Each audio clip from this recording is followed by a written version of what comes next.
Em meados de 1405, Canaã era a grande rota comercial entre a África, a Ásia e a Europa.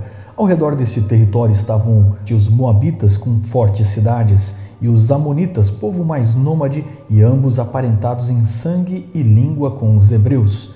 No deserto de Seir vinham os Edomitas, uma tribo irmã de Israel, mas sempre inimiga e talvez relacionada aos Amalequitas no deserto. No Sinai também estavam os Midianitas, tribo da esposa de Moisés, mas que mais tarde, na era dos juízes, se tornariam inimigos. Ao norte estavam os reinos sírios, os arameus, entre eles Damasco, e no litoral norte, os ricos comerciantes da Fenícia, de Tiro e Sidom, com quem Israel sempre teve alianças comerciais. No Egito, provavelmente ainda estava Amenhotep III, e entre os heteus, no território que hoje é Turquia, reinava Hattusili II. Também é desta época que a arqueologia registra as cartas dos reis cananeus em tabletes cuneiformes conhecidos como Cartas de Tel el-Amarna, chegando ao Egito com pedidos de socorro. Uma destas cartas, endereçadas ao faraó, dizia, abre aspas, todas as minhas cidades que o rei tem posto em minhas mãos foram para as mãos dos Zabiri, fecha aspas, de Zinrida, rei de Sidom, para o faraó. Os Abiris seriam os hebreus invadindo Canaã, liderados por Josué? Por que o Egito não socorreu seus vassalos cananeus, que lhes poderiam pagar muito bem? Porque o grande Egito iria temer nômades do deserto, se eram a nação mais rica e bem armada do mundo? Este vídeo é parte de uma série aqui do canal, cuja jornada nos leva pela Era do Bronze, vendo como a história se desenrolou entre as civilizações e sempre alinhando com a história bíblica para ver os seus paralelos. No título você encontra a data aproximada do tema deste episódio e abaixo dele as descrições com a bibliografia. Curta, compartilhe e se inscreva ajudando a divulgar este canal nas suas redes sociais.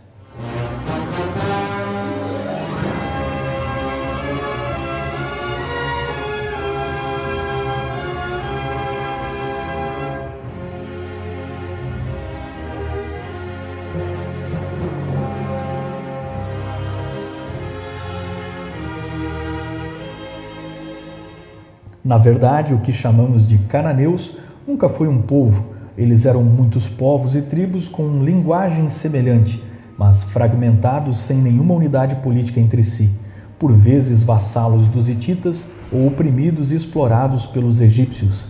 As cartas de Tel el-Amarna mostram um quadro plenamente compatível com o livro de Josué, onde uma invasão de nômades está acontecendo em Canaã, justamente no mesmo período do relato bíblico. Obviamente, há um imenso debate acadêmico sobre isso, mas há centenas de especialistas que entendem a relação entre estas cartas em forma de tabletes de barro e o livro de Josué.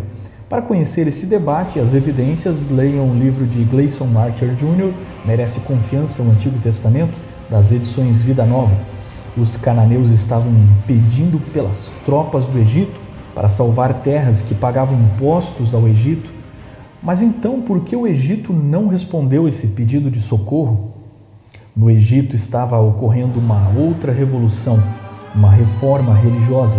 Na época, o templo de Karnak era um complexo gigantesco com 80 mil trabalhadores do templo, milhares de sacerdotes, com padarias, cervejarias, silos e 400 mil animais e 200 mil hectares de terra dedicados ao Deus poderoso e inacessível Amon-Ra.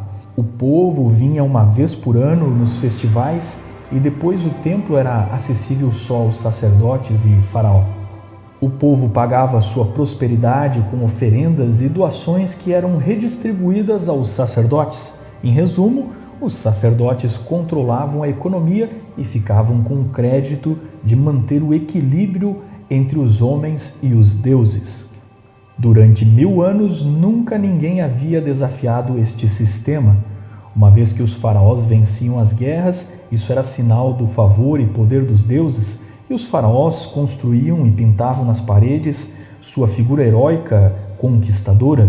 Nunca um faraó fez um mural contando como perdeu uma batalha ou como seu país foi humilhado. Se alguma derrota ocorreu, certamente foi apagada. Mas nos dias de Amenhotep III, a prosperidade e paz se expressaram na arte e construção de grandes templos. Ele mesmo se fez Deus com imensas estátuas, quase como se os faraós mais do que nunca estivessem tentando se reafirmar. Você sabe que mania de grandeza identifica insegurança, e vinda dos faraós, podemos ter certeza que Amenhotep estava tentando construir uma grande narrativa de sua dinastia como triunfante. Só que essa autopropaganda pela primeira vez não estava funcionando no Egito em 1348 a.C. E mesmo sem nenhuma derrota militar conhecida, este sistema de deuses e o sucesso egípcio foi questionado aparentemente do nada. O que estavam tentando esconder no Antigo Egito?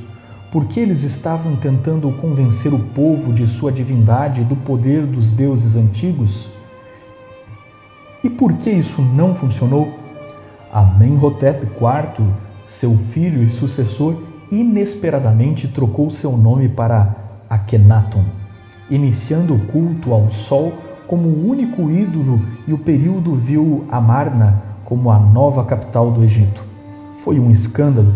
Ele mandou tirar o nome de Amon dos templos, rompeu com 15 séculos de tradição e culto a Amon-Ra, rejeitou a religião do pai dele e rompeu com os sacerdotes de Karnak. A arte deste período é única. Akhenaton é o primeiro faraó que não se representou idealizado como um semideus ou como um grande guerreiro. Ao contrário, ele aparece como um homem comum, com linhas que não escondem os seus defeitos. Em vez de guerreiro, ele é um pai pacato junto com sua doce família. Isso ia contra o mito do faraó divino, porque Akhenaton e sua bela esposa Nefertiti deixaram de se apresentar e representarem como deuses? Porque sem motivo abandonaram os deuses de seus pais e de toda a nação e se focaram num único Deus? Por que abandonaram o triunfalismo da antiga religião egípcia? Por que escolheram um entre todos os outros deuses do Egito? Este é um mistério do Egito que pode estar relacionado com a história bíblica do Êxodo. Se o Êxodo ocorreu em 1445 ou 1447, como já vimos nos episódios anteriores desta série aqui no canal, a reforma de Akhenaton representa o período onde os egípcios eram os netos dos que foram massacrados pelas pragas do Êxodo. O que pode ter ocorrido é que o Egito, enfraquecido pelas pragas, não tinha mais poder militar para ir ao exterior. Eles perderam muitos guerreiros e carros na guerra e na travessia do mar. As pragas acabaram com seu país, levaram seus deuses ao descrédito, e Amenhotep tentou reconstruir a ideologia religiosa que mantinha o faraó no poder. Ele teria feito monumentos e figuras suas como Deus, mas isso não estava funcionando. O país estava arrasado. Eles apagaram a história do Êxodo, das pragas, de Moisés e tentaram criar uma narrativa onde nem os escravos hebreus fossem mencionados. Você pode mudar os livros de história, pode criar monumentos, painéis nas paredes, ensinar uma nova ideologia nas escolas, mas a memória das pessoas continua lá. Como os faraós lidariam com o fato de que um único Deus dos escravos venceu todos os deuses do Egito? Akhenaton tentou algo diferente que o seu pai. Em vez de tentar se afirmar como Deus, tentou dizer às pessoas do Egito que esse único Deus, o Criador, era um dos seus deuses do Egito, o deus solar Atom. Inclusive se conhecem hinos a Atom que são muito parecidos com os salmos dos hebreus. Akhenaton tentou criar uma religião parecida com a dos hebreus, mas mantendo a tribalidade egípcia que garantia sua família no poder. Por ignorância, alguns chamam isso de monoteísmo, mas não é. Primeiro que monoteísmo admite um único Deus e não um ídolo. Akhenaton ofereceu um único ídolo, um objeto, o Sol, mas não um criador fora da natureza, fora do universo. Segundo, que possivelmente ele acreditava nos outros deuses do Egito, e o povo também, mas escolheu um entre os deuses do Egito, e acreditar que existem outros deuses, mas adorar só um destes é o que nós chamamos de enoteísmo. Agora, nos dias de Akenaton, em 1387 a.C., ouvia-se falar do mesmo povo que arrasou o país nos dias dos seus avós, os hebreus que com seu Deus estavam tomando as terras de seus vassalos cananeus. Esta correspondência é o que nós chamamos de as cartas de Tel el-Amarna, o pedido de socorro dos reis cananeus. Akenaton nunca esteve disposto a combater os invasores de Canaã. Sem explicar, o Egito abriu mão de seus impostos do domínio em Canaã. Ele nunca saiu à guerra como o fizera os seus avós. Mas apesar da reforma de Akenaton, os sacerdotes de Amon, deixados de lado, não ficaram muito contentes e pouco depois de sua morte, estes sacerdotes removeram os seus ídolos dos esconderijos e a antiga religião voltou ao Egito.